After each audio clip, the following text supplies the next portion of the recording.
O ko kole ke hufanga ngai whatap ko ta pe ko sa nā whaki ka tā mua mo menit ko ni ke whakahauko po kalamanga maheni o kui loa ko special heart talker patoa.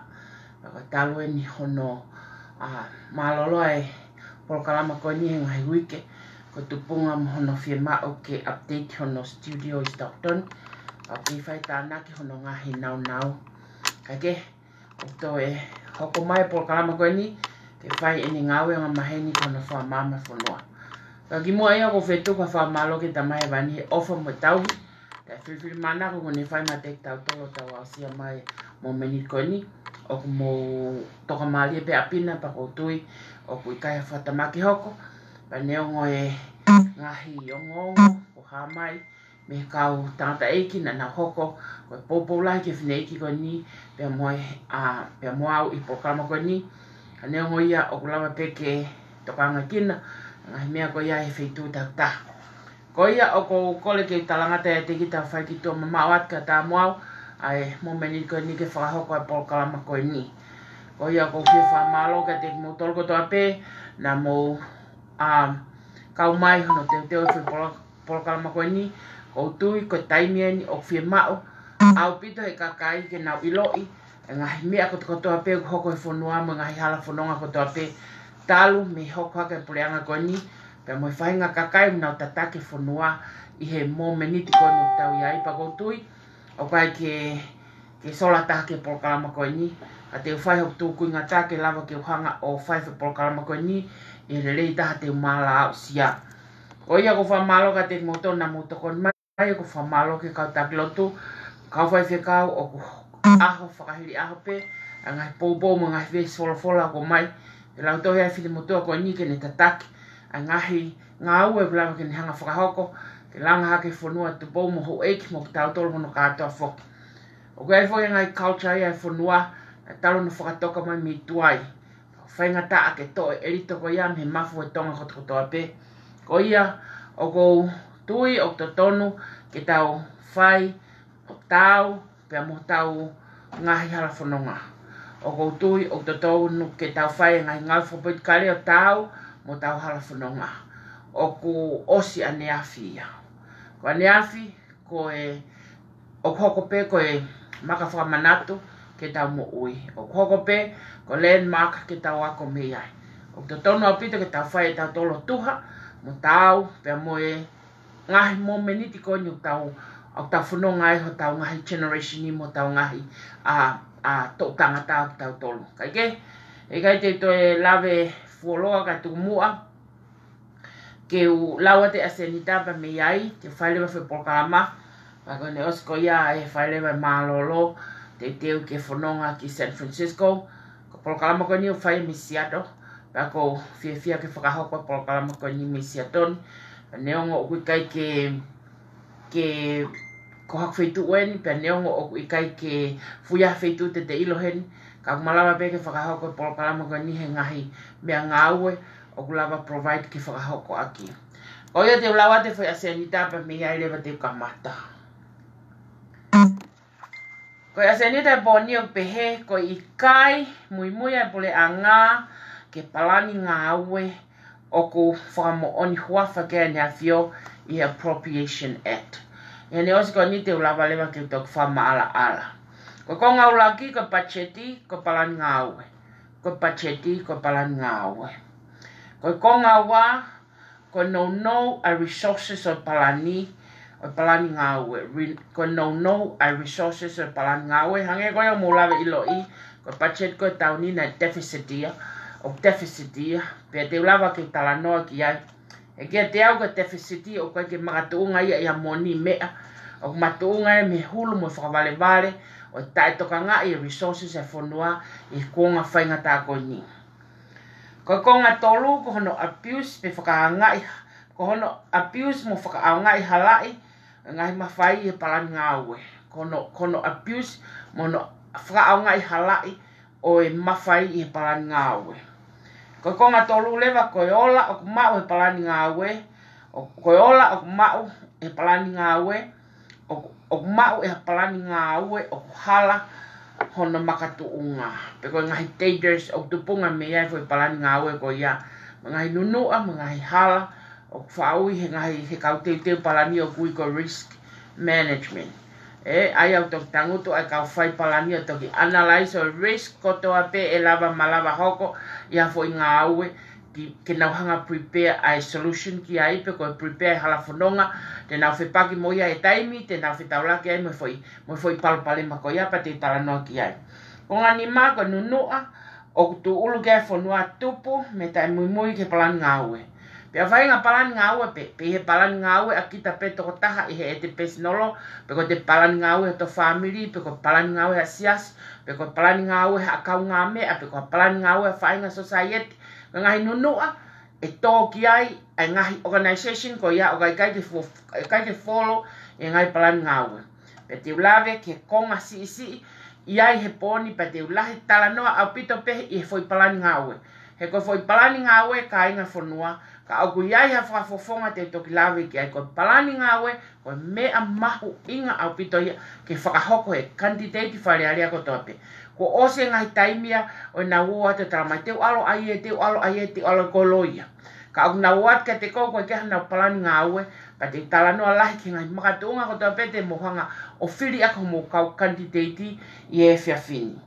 Ko konga no lewa ka ngahi mea makehe ai o pehe ko noi e au e kau whafofonga kropolo te lawa ke mention e kau whafofonga e ngāwe whakataha pa nei ngāwe whakataha mai kropolo mo te nau talo e kamata ai ngahi baba ke holo koini i ngāwe whapoit kare pe aku tui ai polokalama koini ko e kau tangata moniani ke nau huo whakaunga e nau skills mo nau strength i ngahi ngāwe whapoit kare whanua e uia he poni. Kono hoko ngai mea makehe, kono whakalika ke whanua, ai lelei taha ke tunga palemia. O glawei whakapo kama koni, o kuyai ai tokolahi, i he tau kau whawhunga koe kakai, ko nau tau pe koe ki loto he. Hame unau he ai, unau he ki nau tole ko hinga hakuha, he unau umisi ke ngai ngilakanga. O kai ke ngata pe palemia, ka kuhokot ke Deputy Prime Minister, o kuhokot ke kau ministers.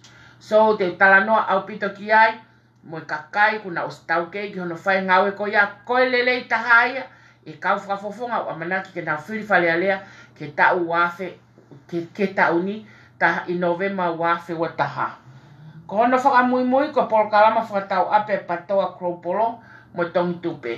O klawei whake whine motoa ko ni ko talo e kulele mai ki mulini mo whakatoka ngai ai whai ngata ke whakatau ai api e tonga hano api. Why? Because ne kai ke race tau ai he whainga whaunga ko ia.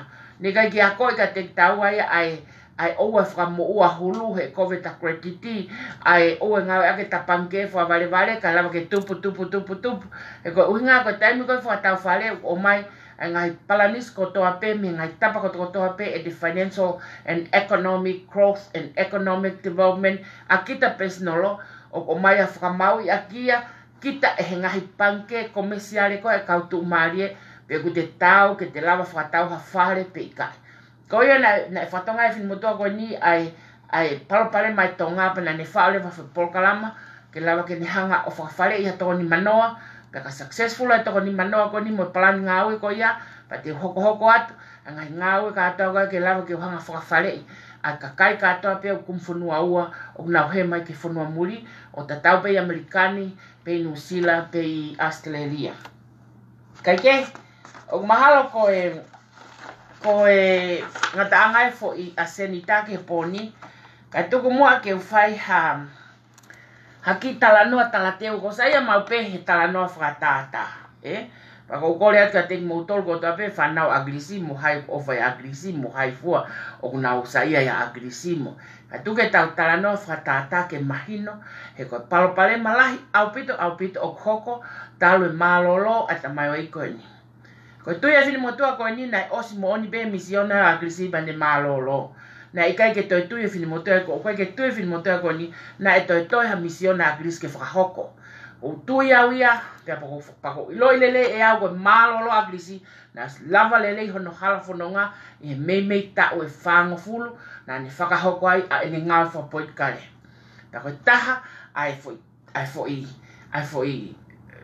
climax pe koe tumutumu ene ngāwe, koe lava ke hanga e ene awhio o momoi mai a hono executive power, pe lava ke hanga increase ai a toko lahi o whakawhafonga kakai me toko hiwa ke toko tāwhitu. Kia te au ko climax pe ko tumu e ngā ue toko tāko ni.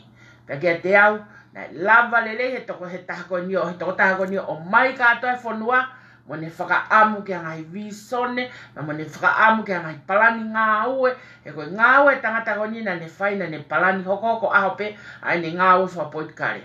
Ka tuku ke utara noa ki he me anga maheni kon anikon tau sio kia tai mini ki mua pau to tala noa ke foi patseti. Sai.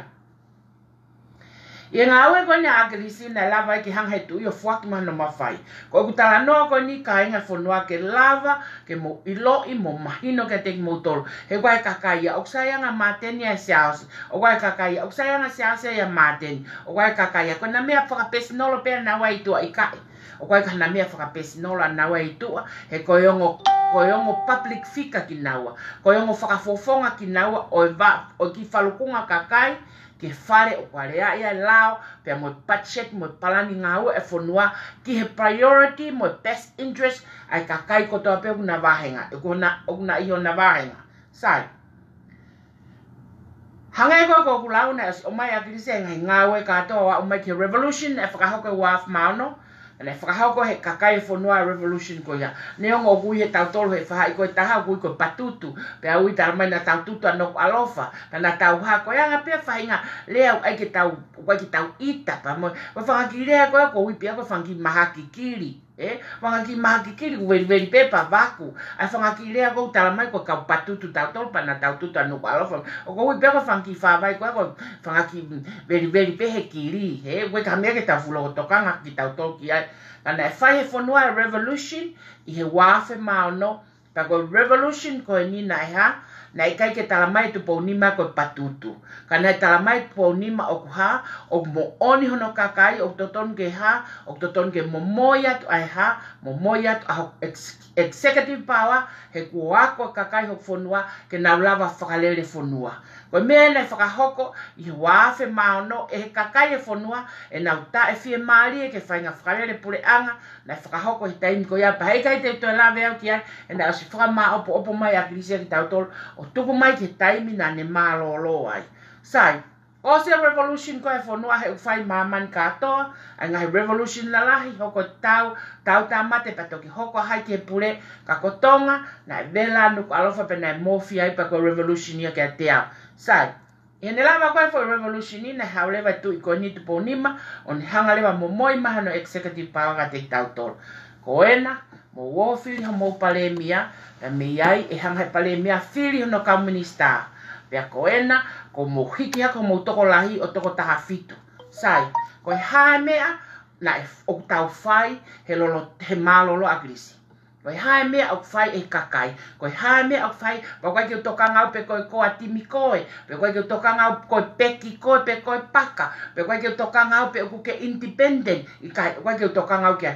O kou tokanga ke fo i mea na e whakahoko e kakai e whanua o makatuunga e mo moi mai. Ai ngahi totonu po ngahi right ko nika te tautolo.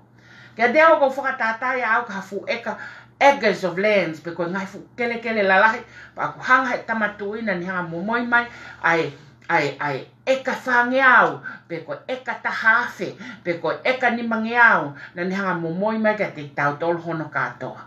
Sai, e ose ne momoi mai pa ne tala mai koe na mo woa whai ngā ue, pa mo woa tohe ngō ue, pa mo woa whai whangamanu, pa mo woa whai ngā ue ke ko mo whai te riha, he koe lēni ena ko whakiat ka te motolo, e ku whātātain ke paremia. Ko e ku whehui atu ke koatimi, ko e ku whehui atu ki a māteni, ko e ku whehui atu ki a siaosi, ko e hae visone o mo kei tala noa ki ai. Nei kai ko mo visone, mo visone a kilisi pa kune os malolo pe mo ne visone. Ko ha ho mo visone a motor o mo fai mo palani ngawe ke mo mafaka hoko aki kakai. Ko mo tala noa ai fanongo mai. O ku fie mau ke to fakate mo kalati ange. Ko foi tala noa ni ko eta masiko ko maten. O ku fie mau ke to fakate mo kalati ange. Sai eke levu ki ai. Whakate mo kālati whewhe. Koe ko osi o mai he tamatu iho tau fu mawhai mo tau kere ke tau ofa e tau ngā ue pare mia te peti prime minister mo toko tāwhitu. Whe mau ke toi whakate mo kālati ang.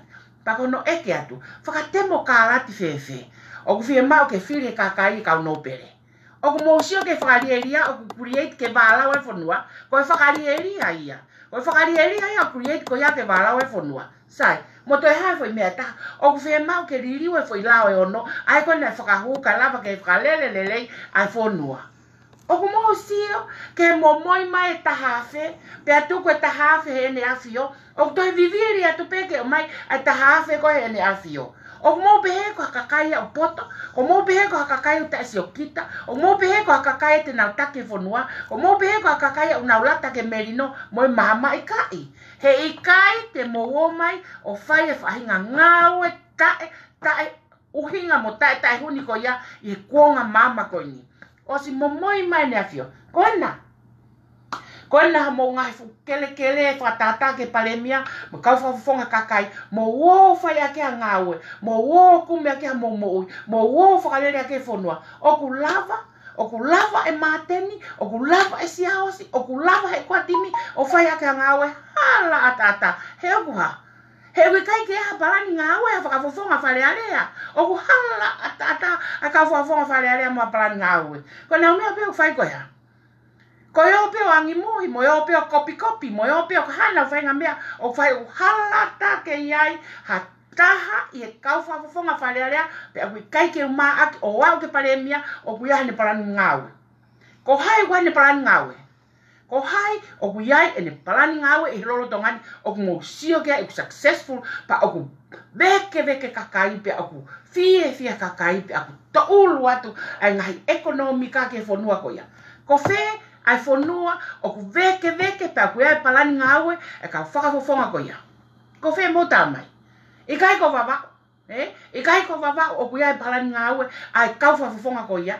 O ku fie kakai o wawao he o ku ia palani ngāue e taki ko ia. O ku ne whakatō maaria i hono kakai. O ku ne whakatō maaria i tareniti. O ku ne ai e whanau ke nau, nofo merino o te nau wākovi, mo nau maheni, o kune whaka au ngai e ngai mea whakataki mamata koto ape, ke ne hanga hake aki e tarenite, o ku i kai ke mousio ke mea kui ko palani ngāue, ko mea ia kui ko palani ngāue, o ku iai hataha e ko atimi kui ne palani ngāue, poko nau tau tāmate pe, nau tau tāmate, pa te uri atai reo ka koe pensimani. Pensimani o koe ke kau kwa urisi he poni. He oku iai foi whaingo, foi whatongia, whainga ta, ke whai paka. I kai ke whai, he kai pete kau kwa he tima kroporo. Oku fie mau, i kai ku mo ostu tuun ke hanga se misika whakahoka tuku o mate niki tua.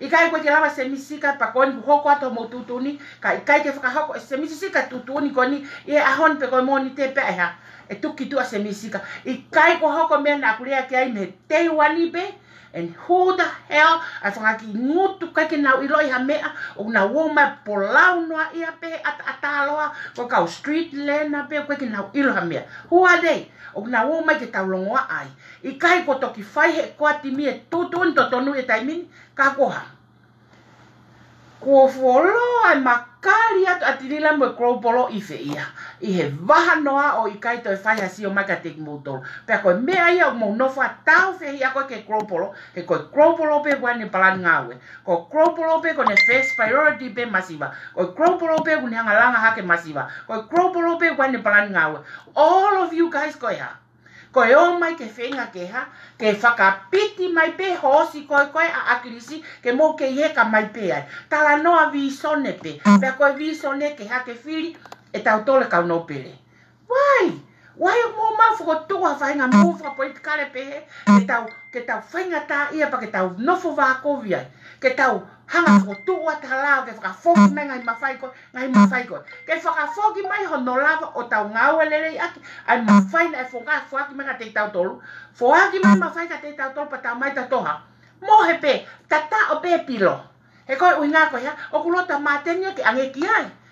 O mahalo o amanaka siasia o fie maui e he koe ngā koe ntamai agris. O mahalo ku whai whanki kakaya na lalalo loko e te pire momo koe akrisi. O pehe unau ilo ange na toro e unau ilo.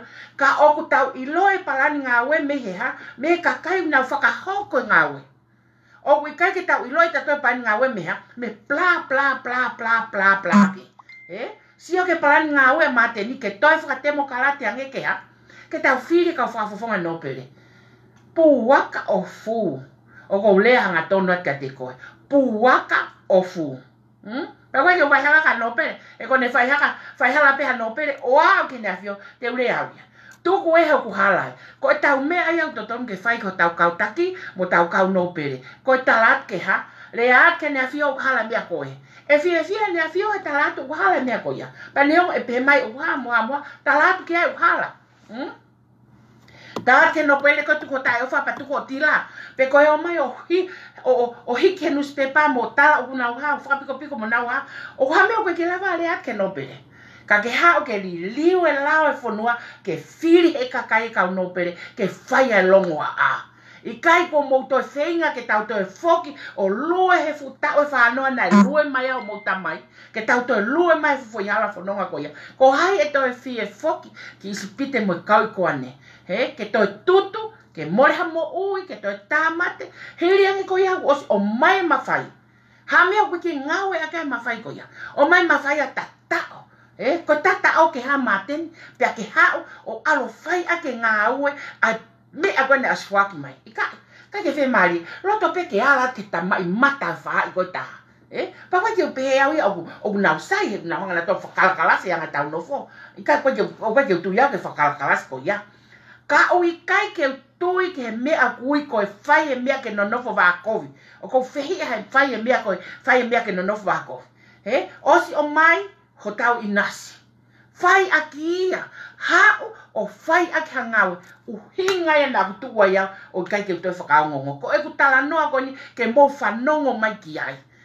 Ke mou whanongo mai ho mou te ringa ki ai. U hinga na kutua he kuyai ho kukete. Mo ku ngā kau ke whai ngā koni. Nā kuro i pēo mou tolu. Nai ha, nā kutui au ki wawao ke re sita patoa.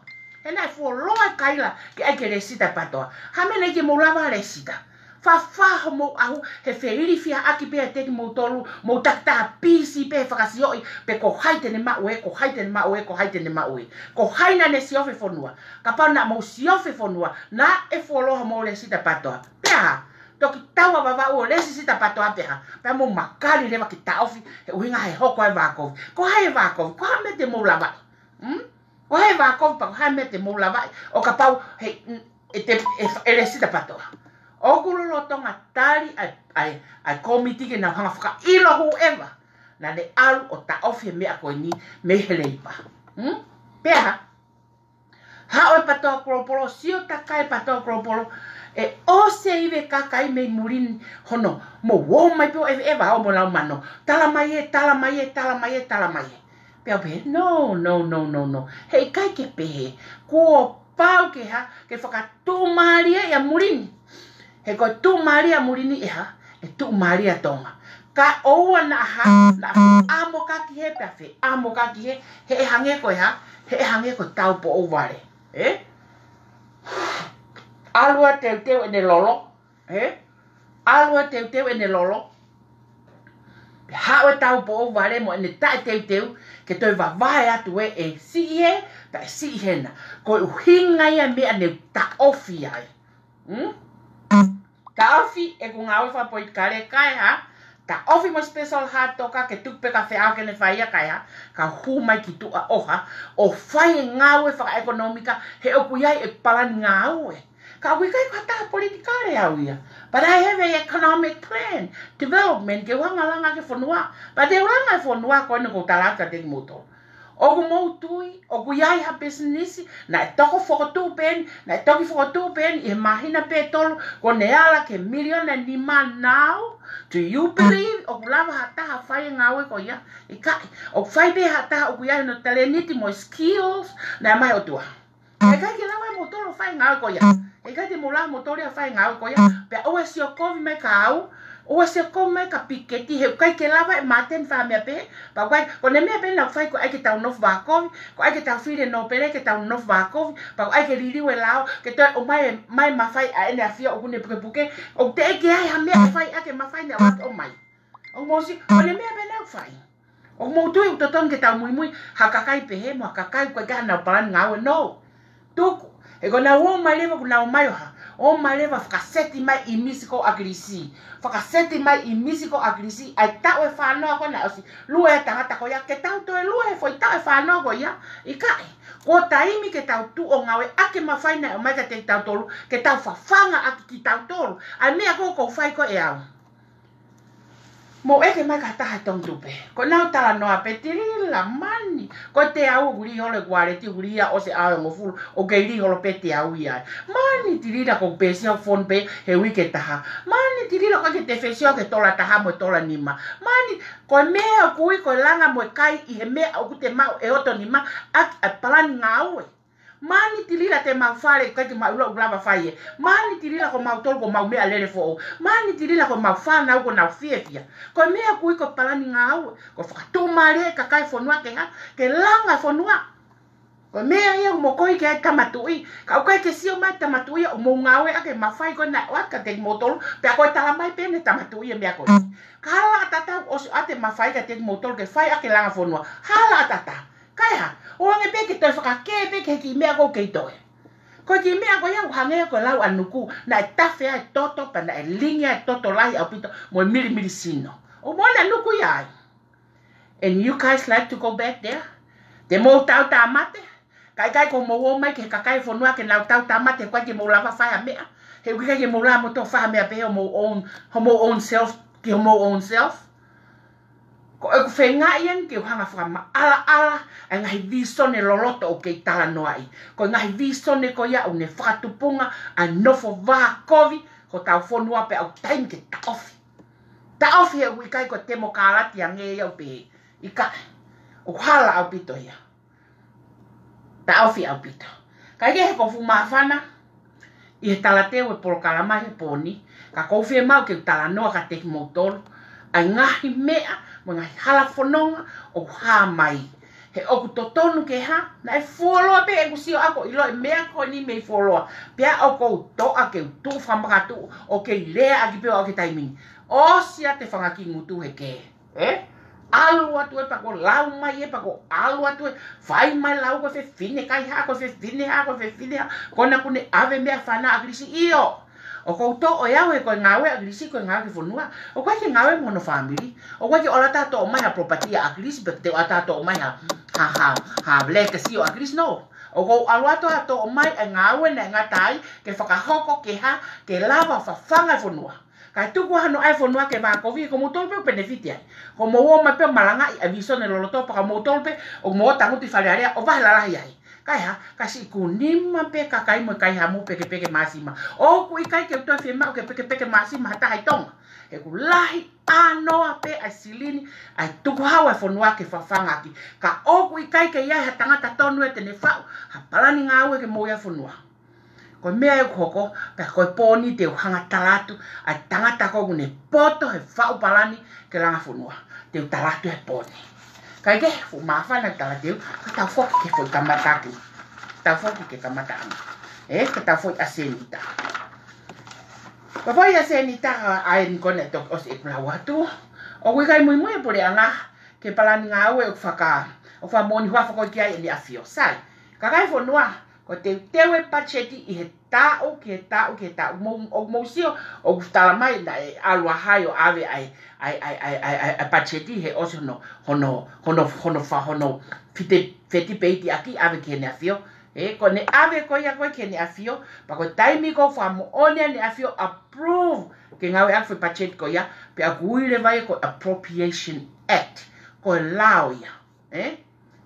Ko iai ha mea e kua timi mo maateni mo si aosi mo mea au whai ke ikai ke ngā ue aki e pure anga ai tatau o Appropriation Act na whamon kai tui hala ko whewhanga ki loe.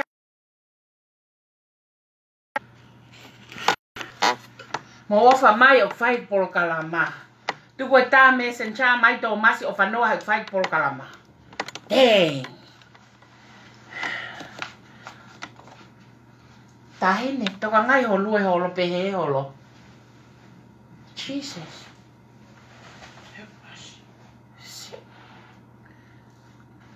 Kai ke? Koe hae mea kua timi o whai ki ai. Koe hae mea kua timi o whai ke kai ke mui to tone puri anga ke Appropriation Act na whakamoni kai nea whio. Koe hai nau mea whai kai. Ko akiris nai, na whakailo, na e ha, na e laka whakahaha, na e tohi ke sea, na e tohi ke minista koe, na e tohi ke paremia, na e ha.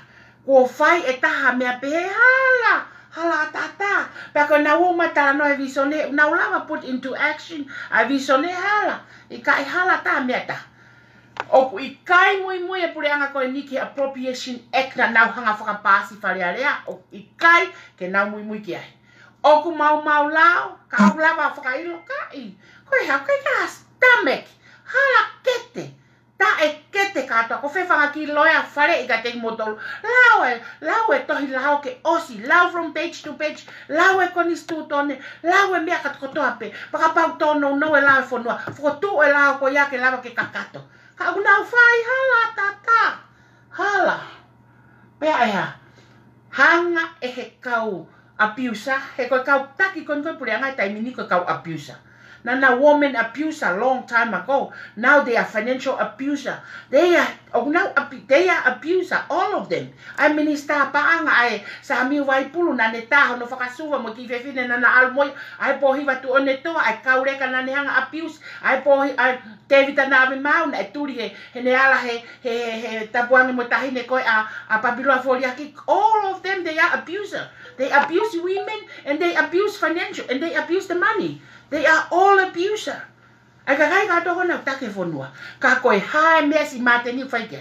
Ka ke lawa alo hoka e whai mata i pala koe o pohi watu antoa. Mo hoka e whai mata i pala te tala mau. Mo semis vai pulu. Ka he horia ki hao hoka e whai tama i mata ni awhio mani kau no pere. Au mo sio. O koe ha mea pehe e whai a merino i mama ni kai. Ha mea koe te ke hao a langa fonua ke sio matu po wono. O ku ke langa fonua ake mawhaina ne watu. Kai te ke lawa hao langa fonua. Ka ke alatu ke toi whatupuke api ai. Si, kainga. Asi. Hoi awe. Leke kino. He kung. Helaya lea.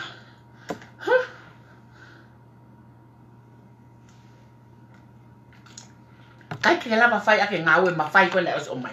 Ka ke hori pe koe ke ala pe kote whakawheki ya. Ke ma whai koe. Ai koe kuna si puke. He? Koe mea koe ka whatupuke e au. Koe ia mea koe whatupuke. Whatupuke lai fo whaua. He? He kakai whanua.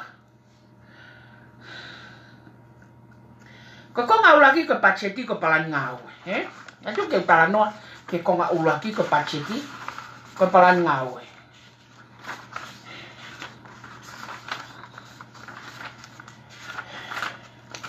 Sai. Koe foi pacheti. O pesete te au whakakatoa. Pa te talanoa pe ke foi item peta. Ko foi item kon te talatu, te talanoa ke foi item. He koe uhinga o kou lava sio ke kuhanga whakatu maria e kakai a ke polo kalama. O unau tu maria i pa unau wala pe nau tolo tak tamo ui pe a te nau tolo. Pe ako eku ilo i ka pao kou lava e mo ki milione taha ua tolu o whakatu maria i a ke kakai.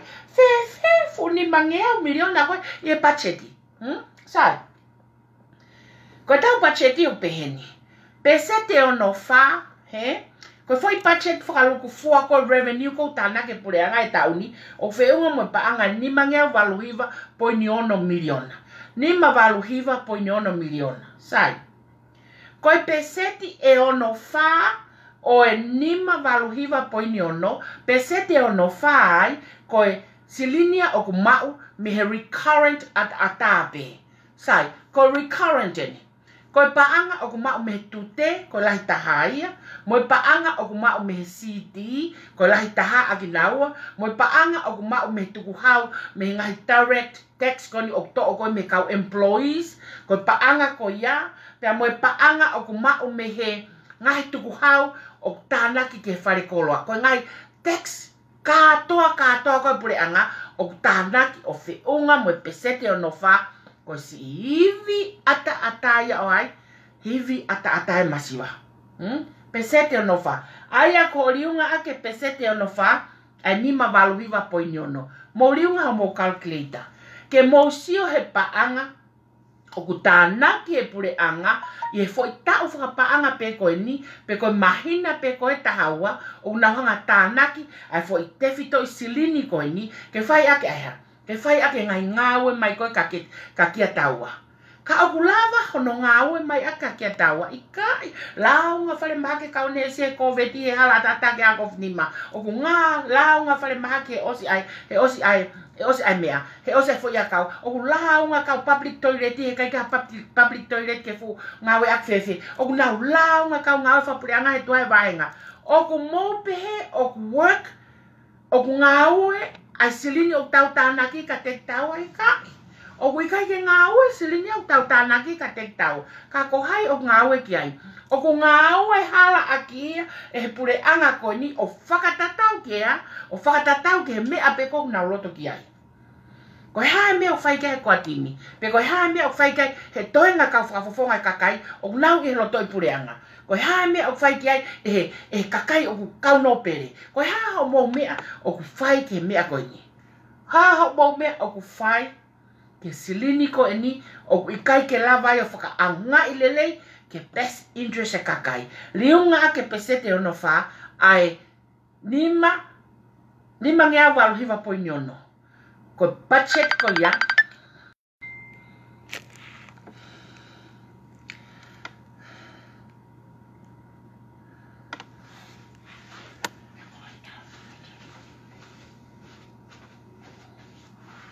Ko ne oste ko ni, ko guhupe ko ni, o poloka kato mo tolgo na mo mai ke poloka lama.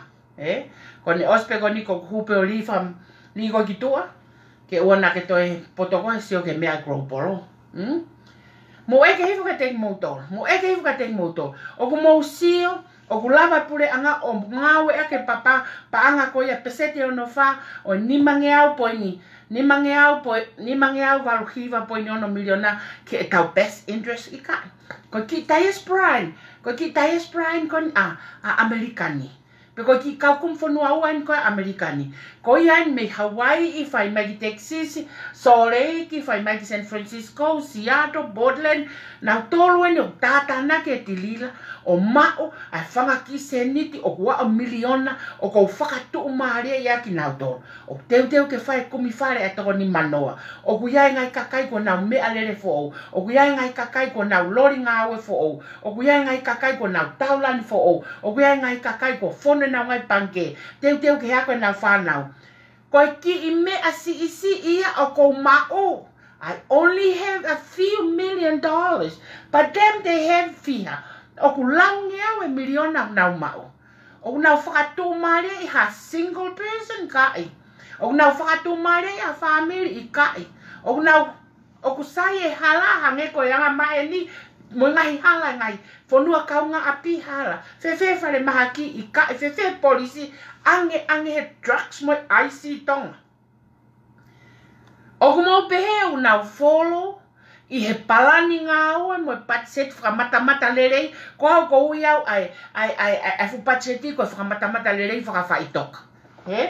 Lahe lea whakapapalangi expensive. Lahe moe mea whaka ai decorate hono suka kouti. Lahe moe ngai mea keheke o nau hanga whakotu ke ngari professional in words. It's just words alone. Ko e lea pe iau ai ke whakaprofessional e aki e nau ngā oe. O kui ngai ke nau tu e nau tolu ha damn thing about it. He koe ha, he oku mua pe ke teki nau tolu aki nau tolu. O ku whia mao ke kumi hataki mo ha whakafofonga wharearea. O ku iai ha ne palani ngā oe. Pea ko ku rea atu ko ni he o ku iai palani ngā oe. Ke whakatū maria ka kai whanua. Pea ka pau o kou lava e au koe ke unofe mawhai. O mo pehe to ton ke ta lava e maten mo siaos mo se misika mo aifo ka ko uhinga ko autokanga se misika e ke ana 5 star pe agua o tokanga maten ke la kanga paremia ke ta utuai pe agua siaos o tokanga mo ia ki ai e ko uhinga mahalo ne pehe ko ne tamai pa to ton ke hoko ki ai o mo sio ke o ku to ton ke mo kumi hakakai o ko hana palan ngawe pe ka pau o ku kai ke hana palan ngawe o whamai ona ke toi whiri, he ko koe peia o ke kamata ai whi hālaki mo whi amokaki ho whamiri. Kai ke whaalava tohi, tilila kua ko tai rosisto kanga mai mo katia. Tilila talo tumu ta mai mo whai mau no whale bebe. Tilila ko mari mahavai. Tilila kua ke lava fuai. Tilila. Everywhere. Te mau lava o ki pehe po hiva tu neto. Alo ko mo api. Kai whakahuma ya ka peri lanu mata tene au. O ofa ya tek motolu. Te mau lava o pehe lavu.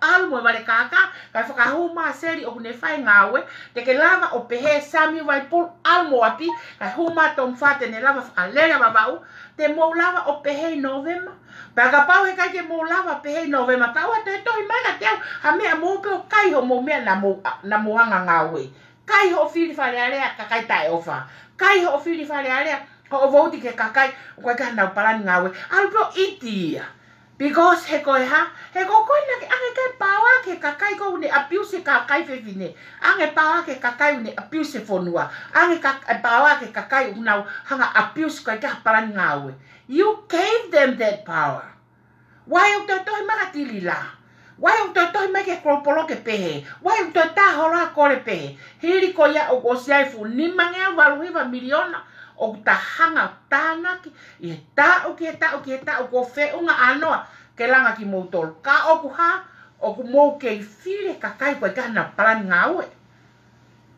ya ko ta un he kai to hu hata he ti mi ki fale ale o ku kai kana palan ngawe ko e ku faka eke tu pe ka ko isu ne mosiwa o ku kai ka palan ngawe ko alo mo api ko mate a ko me ko ropolo o ka he kai pe ke to ka se te ko ia mo sio ke fupaanga o lava tana ke mo ivi ni mangea valu hiva poini ono miliona o faya ka ngawe hala tata ke faya ka ngawe ka au ha na fai pe na tolke na fai te ria ta ki ta fe mori pe no ki vahenga ke to lava mai pe ki fale area ke hau pe kai pe mono family ai ko tanu pe po hiva to neto ne ia hataki ne au pe tanu pe hala no fe tu ai ko tanu pe te vita lave mauia e wa ai ko tanu pe lavu ia a no vai funua ai ko au pe sami vai pula ai no ki fe tu a ko pa mo sami te algo mo apita un e kai te to no fo fale area o mo sia ko fe mau ke hanga fa matala ke te motor a hono tofi ko foi pai ke tau ngawe I paanga o tau mao. Ka pau o kou lava ea whakatu marie I ni I palani ngawe o kou whao. Ko hamea ka tae lava I pule anga. Mo fu pule anga o tonga ke na whakatu marie ka kai me ni mangea walu. Ko tau ko talai pe no ko tau ko ki whiunga panga. Ko tau ka kai o whiunga pe panga ka ai ake mea hala mo mea lau noa. Mo mea kaka mo mea tai whai totonu mo mea corrupted ko mea ia ko ki whiunga panga. Fie mau ha kakai o whai totonu, pia mo ofa e kakai, pia mo nau o ngawe e best interest e kakai, ka lava ke tuu a tonga o lue he totolo, o totolo a tonga, I taimini.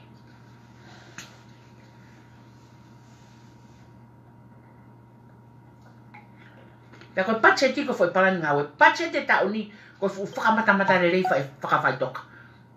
It's all wording. Kata mui kata whakafo ngawe kata na whakapacheti. Loi pe me mua ki mui. Whakamata lerei pe. Pea kuha mea kou hokoi wharearea. Pe nau mea pe hokoi wharearea. Ko tibi ko nau pe na to ohofi ha. Ohofi ke ai lao e ono. Ohofi ko ai whire kau. No pere ko mea nao ko ohofi. Kakai ke nau ohofi ha. O ohofi whika mo e paanga. O ohofi pacheti mo mea ai ke mo on. Mui. Item ka neko au. Te mui he item. Ko next debate I next pacheti. Ko taimi o ko huma iai ko talatu. Tuku he na mo parani mai ke pehe he wafu a tahape a kai ke hoko. Tuku he te ke hoko. Hafu a loi tuku he te ke hoko. Ka te nau lava mui ka E nau siao sa ia he au ki uta to ufi. Saya upito ange pea siao to ufi. E ko ngawe whawhare alea koe ke hange ko akirisi ko ule akwen he moon mo toton ho kloto. Pea ko maatenia ko ne mea whai anai ko whenga whakapolitiki pe ia ke ngutu maasila mo ngutu malohi. O ke ne ilo mo whakamoweu ko lahi. Ko osi lota ko atimi ke whai se misika no tuki tua awa. Kai lava se misika. Pea ko ha? Ko atimienu na hokat ka se misika e laiki. Sai ke laiki ke au kitua. Ka toki laiki e pensiman ke au kitua se misika. Ko toki taimia te ukawai pia mo koe pensiman. Paka ikai ke laiki ko se misika. E pensiman ka he kai ke tatimi ta moa. Ko ngawa ko no e resources e palani ngawe. O mo o siloi pe tauni. O kwa o no e pachete. No e pachete te fesite pachete a ke veta hano milion. Fu uta hano milion na whakauria. Kou whaka amke mao mai. Kau hanga whakatumare a tonga akpe foi ta hano milion na koia. Kou whaka amke mao mai ia. Ka au wa o kui kai ke nau lava. Pea ku kapau kai ke nau lava e te nau ofa taiwi i kai. Te nau kai pina toke te fesite tau ka au. E kai ke nau tokanga mai nau tole ki ai. E koe uhinga koe ha. E koe ke nau kea nau tolu ki ai. E koe ke nau iloi na tolu hapalani ngau e fe unga mo tahano miliona. Koe hea pia foto e fika ko ngā kai ha. Ka lava ke nau. Whai e mea koe abuse. Ka pau nau abuse e mea mo ui. Ka pau nau abuse e mea mo ui e fefine. Nau abuse nau ngai mari ake nau tai whai totonu. Ka pau nau abuse ia. O mo pehe ko haki mea lahi. Ai pa anga ke nau tai abuse. No. Mea whai ngofua tahea nau abuse pa anga e mate. Koe ki te lawa pa anga rea hake. Whai ngofua nau abuse ka kai fefine. O toi whai ngofua ange nau abuse na toi pa anga. O mo sio ke kautaki o mo fili mai. Ko gure aten ka mo tol kakai. O ko mo sio ke kautaki o mo fili mai. O mo fili mai kakai o wa. Kakai o tai falala anga. Ka pau nau tai falala anga. I mea mo ui o mo pehe ko mea mate te nau falala anga i kai. Tala no alo e pau ilonga pe. Tuna atu mei motu ate hala halo pe ka ko lava a ia. Na e aluka lavlavo tangi tau to e hola e langa wafu. Tuna mai moe hako wafu koe o me aki foi mea koe ne ai koe i nomuka. E lava. Ko malupoa nia pono kakai ne uke kakai ke ano wafu e ona. O mo pehete nau lava nau ngai palani ngawe na lava ke ai ba wafu e wafu. Hala ata. Pea ka mo ka kei fili ha kakai pehe. Pea koe toi si hono whaka fe amo kaki mo tolu sai apito. He koe ha? He koe kai ke mo poto mo tolu u ave no ia pea mo pawa mo tolu ka nau tolu. Ko mo tolu o mo holu ne pawa ke mo fai e fili whaka poto e kautake fonua ke nau hoko koe ha? Ke nau hoko koe kautake whaka poto e fonua. Pea kai ai ha kautake pe fonua pea ha. E tupu le kina. E tupu le kina fonua.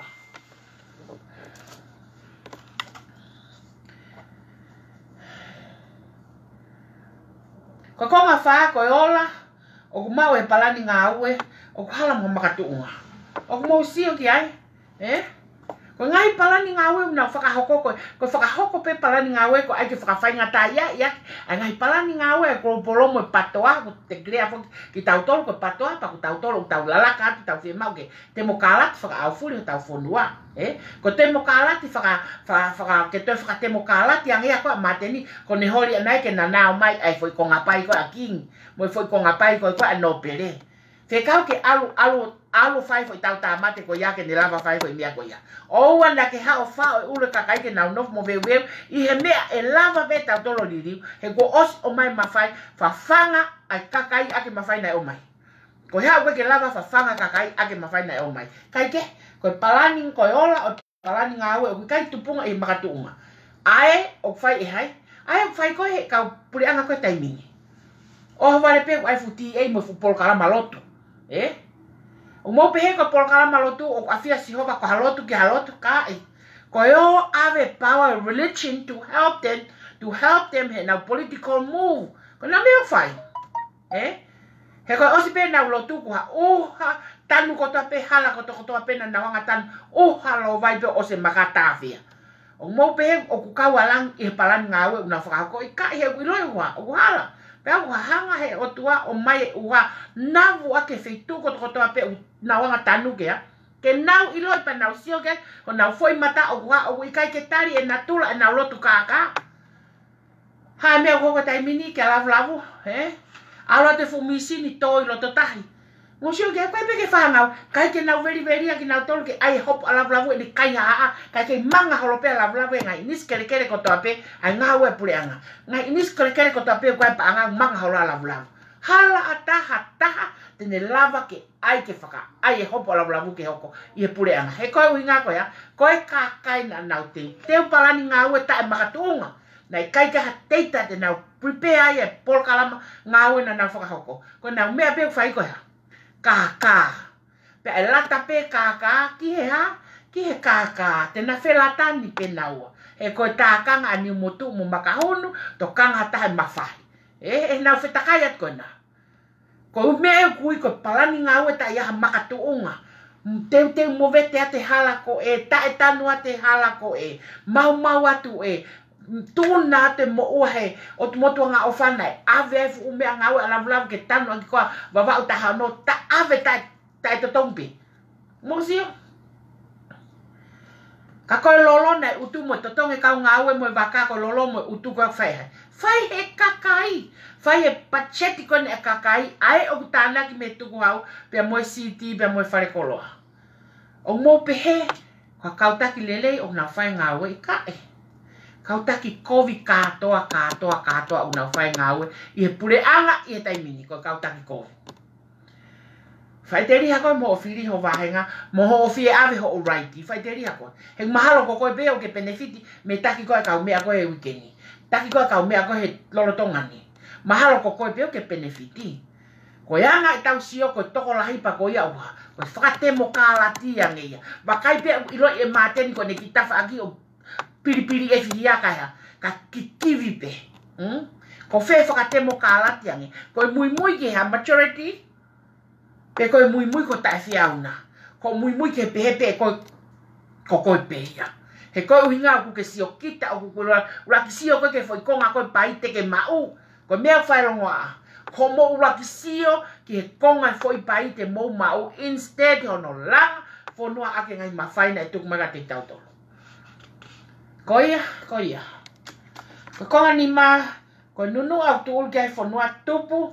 Me tae mui. Ke palani ngā ue. Ai au tau sio kia taimini. Ai au tau sio kia taimini. Ko haa nunu au tūlu kia whanua. He tae mui ke palani ngā ue. Ke mui kia palani ngā ue. He kua palani ngā ue totonu. Ko palani ngā ue loi. Pea he ikai ke whai ha mui ki ai. Ko nau action ni. Koe ha. Ko nau action ni ko whai palani ngā ue. If you look at it now ke nau mea kou whai. Ko nau whai palani ngā ue. Na e o mai pio whakamata lerei whawhai toka to make it as a ke ai ke hako lao. They just follow the law or prepare for budgeting and then leave it there. Then now finally now tolo now foi palani ngā ue ai o now whakahoko e taimini ko foi palani ngā ue. Ko whelewa ko atimi. Where are you guys? O moi whea. Koe haa mea koe ke lava ai o whai whakailo. Koe haa mea koe ke mo lava whai ha ngā ue. Ke mea koe ni i he ngā ue pule ngā whakako taimini. O kai ke nau whakahoko nau palani ngā ue. I fufu pati seti na mo osi. Mahina mo osi houa mo totongi mo tore kakai whale alia. Hala ata ke whai ha mea tahai.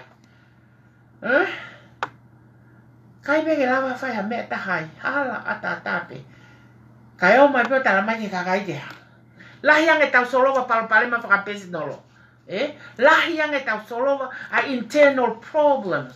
He wikai ke lava he he whangaki kau kumaa koe loto because of what? We got a leader there.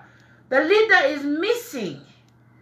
But when the missing a leader, pe ai kai ke pretend ko leader ko kapau ko foa ko, pe ai kai ke pretend ko leader ko kapau ke mari ke tahine a leader ko na puria, kai ke pretend ko na fili ko leader ko ikai. The leaders o mai mesihova. O mai sihova ana tula o tamayo eki whakataki ko tāpuakia ke tangata eki ko pe ko tamayo eki po whewhine ko ia ke ne hoko ko hataki o whakateunga ia sihova mei langi. O ikai ke a koi ai taki ai loki ako. He ko homou ki tavi ia. Oh, na university na hana. Oh, I like to go with you guys ke a koko whaama ke tau loki ako taimin ke tau wako.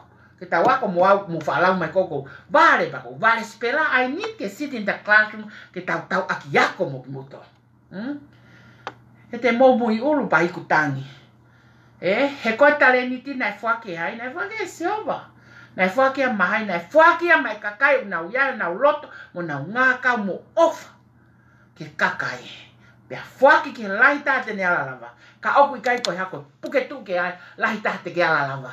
He koe mea ai mo pehe ai koe whenga ke puke tu ke lahi tate mo ala lava. Ka oku ha, oku i kai ke hoi fua siova ke mata o manu mano. Oku i kai ke hoi fua siova ki ai. Ko tui fu maulolo e tau polo kalamapa teu ke mafoki ki San Francisco, pe ki California. Mahalo sai ko mea ni na mo fiu whakaongo mai ko ki ai. Mahalo te ulaki talanoa ki he tuunga palemia.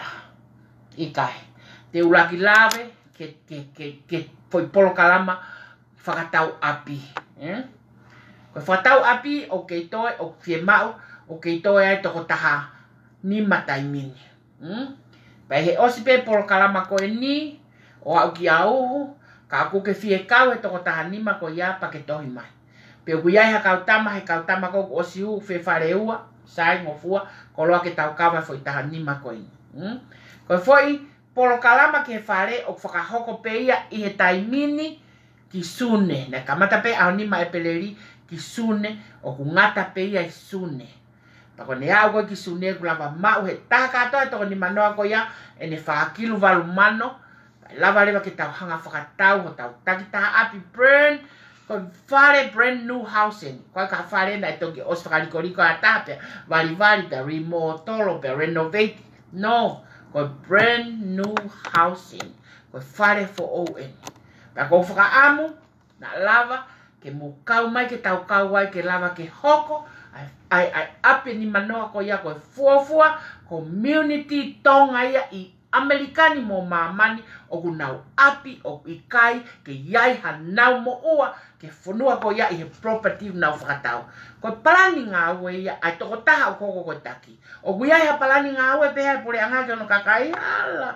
Palani ngā ue pule anga ke hake na wango ange tahafi ono ngiau ka toki lava ke langa ki whale uhangea whare malolo. Ko palani ngā ue pule anga ke aifu pacheti varita pe tak varita tak talam varita tak tahafi pe tak toluafe ai api katoa pe ka toki lava varita. O ku pehe ai patoa gropolo no. O ku hanga patoa gropolo fa ue foi pol kalama ngā ue ke lava ke ha e whakawharei a ene kakai e toko ni manoa pea e hoko atu he once a hit ai foi whare kone ni manoa we will be known by every community here in America. Ko pau ke ilo ki tau tolu lava ki tau available ngai mea ko toko toa pe ke lava ki tau ngawe ake whanua koni ke whakatū maria e tonga i he whanua koni. He ko taimi e tū maria e tonga e ni ea. Kai e monu e whe. Kai e monu e tonga. He okoha. He koe fo i mafu e tonga o kau pe kai tuku pe whe. Tuku pe i tonga. Wike ko toko toa pe tāpanga. Wike ko toko toa pe ko tāpanga. O vare whanga ki whanau e taimine. Sene a te sirini. Sene wafe. Sene whafe. Everyone whanga whae i he tongi tu pe ko nau mea e whai ko whakatū maria e nau whanau. Whakatū maria e nau whangi mōpuna. Whakatū maria e nau ngai mea katoa toa pe.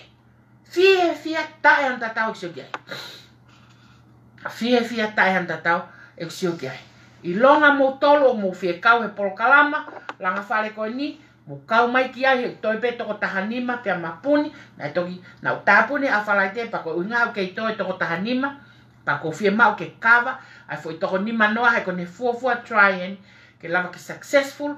Ke tau hoko atu me iai ka hale volo. Mo hatu unga e taha. O toi whakalata hange pai. Whakawhiawhia. Lava ke tau nofo e community ko ia. Ko tonga ki tau tolo. Tau sio Little Chinese. Little China e. Ko Little India e. Whewhe ke hamea ko Little Tonga i Amerika. Pe ko New Zealand po Australia. E lava e pule anga ai ha Little Tonga somewhere. No. He kuha. He kuna wope mo nau whangafu.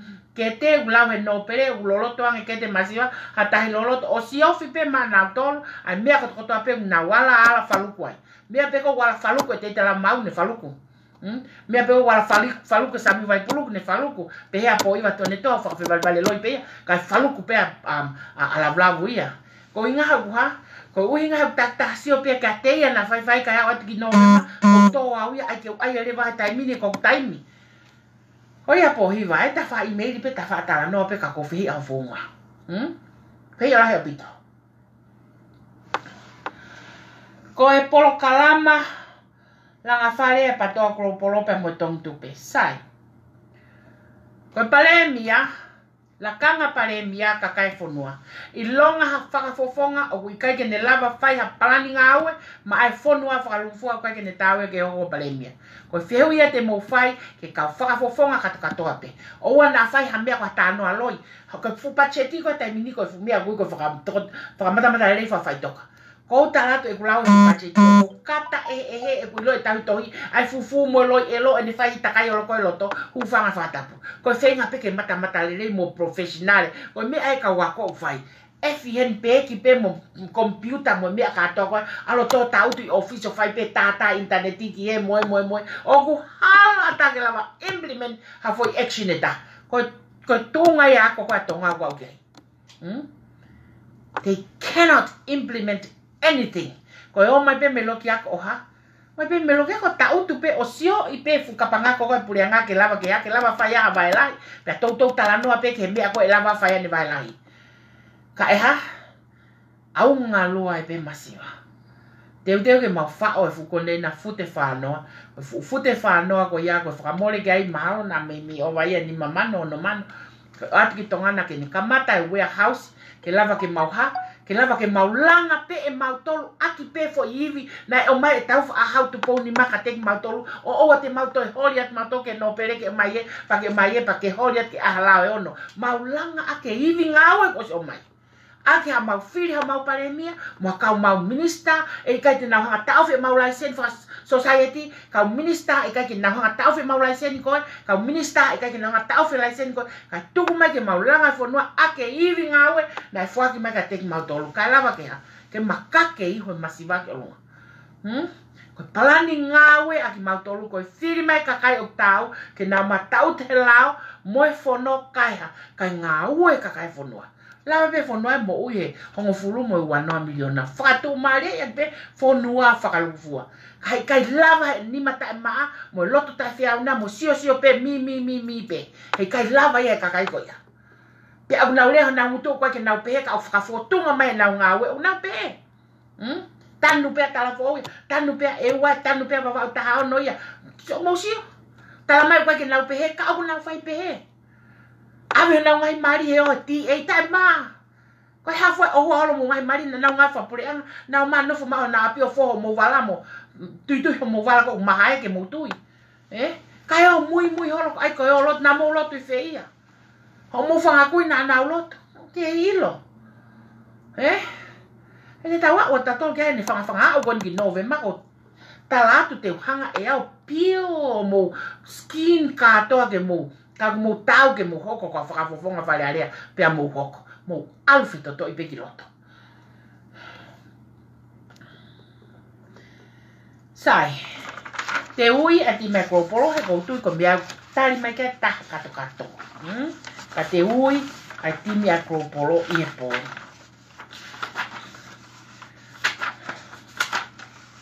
Sai. Ko a ti mi fōku na rotonga atungai. Fuhu, na lo tonga fuhu he taimi, Ta mai hai ta mai si o wakatea. O ku tūpeo ki magnet ia a kuia koe a kūkolo tūpeo mo loto whakata. Na lo tonga fuhu, he na nau tutun ka se misika ke hake tūrea māteni ki tua. Pea, ka ke lava se misika e whae mea ko ngau na whakasuwa whakapolitikare na mo māteni. Ka ke lava se misika e whae tutun ko ia. Pea koha, ko tu ni katoa ko atimi oha o talaka i kai ke whaen se misika he ahoni ko moniteni e ha te ke hugi tua pea ko ka mou ka whae fo i ngawe ko ia ma a ango mo hu whare rea tauni ne ongo e ki ai ke usio ka parani ngawe ha taha ko fotu ka ne ongo ia tuku ke ulau e ku timi a aku mo i kropolo Kropolo pakota wevi mo tau tuku ingata fo itoko hongo fulu koni. We only need 10. O 10 koni ka nau lava ki whare area. Pakola, pure anga, kai ke tai pure anga. Fo itimien te ulawa te taimini. Pa e take tau tahi. E take tau tahi e ko lahe whangaki tipi holokoe a tonga tapu. Talamai tau tahi ke whakafoki a tonga ke mea na iai pe e whaia mei whe. Whaia me motuni. He kai ke toi whaia i whi, kai ke toi whaia i tonga eikina. Sai? Uraki i he kurisi ko Wawau tahanima tom whapaya. Wawau tahafa saya piukala. Wawau tahaono seri tua kalau.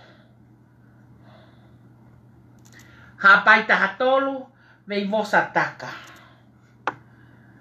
Hapai tahaua moare fina moare. Neongo e tokolahi hapai na. Neongo e tokolahi malo kanti teite tokofia. Chei tapu koe kovana koe hai ko vas ko hai ko a. E neongo e tokolahi ai fili mo whakafofonga wa e moare. Te wai piha uki foi ariaki pe taha mo koe tauni ke usio pe te ke lava o iai ha palani ngawe ke wahenga hapai he tau lalaka tu koe ni ke wafe wataha wafe woa. Pe aka kai ke whai mea kone ko talatu i he tauni moare. Te ke sio moi kiai o toi tem whakapolitikare hoko mai. Hapai tahaua moare finau. Tonga tapu wha le rei ufi. Tonga tapu hongo fulu ka peri lan mata. Tonga tapu nima lo sarine maasi. Tonga tapu walu semis whakahau. Tonga tapu fitu se one vuna whaotsia. We only need 10. Ko 10 pe fe mai gropolo. Ko te fe mai gropolo ata. We only need 10. Ko 10 ko ni te tau ngawe aho mo pouri ke lava kakai ko ni fale area. Pe aka lava kakai ko ni fale area. Osi pure anga ai kakai o toi whakafoki mai si pure anga a kinsina e more ea he tupu me manu mo fie kaia ke lakanga. Ko ia pehea polokala mai special hard talk e boni mo toi mea mai pehe taimi tatau he sapate kahau he polokala mai special hard talk e hoko atu me taimi no hoko atu mo teu ke fili fale area ua afe ua taha. Ko ia ko ofat ka tek motolo ka whafofonga ai kakai na lava ke fili ko hai e kau whakafofonga e hongo fulu koe ni te mohanga whamau e nau palani ngawe o ku tuha mo taau ke hoko ko pale mia o whonua i he wafe wa taha wafe ua o ku i he toko hongo fulu e koe ni. It's inside the tent. Katoa ka whakafofonga kakai katoa ko e taha pale mia mo e deputy prime minister o ku i loto he hongo fulu koe. Toki sio ki mautolu ki ai kakai whanua, mo ki mautolu e lava ki whare area, ko hai he hongo fulu. Ko toi ngā katoa ki tua kai, kai e ia.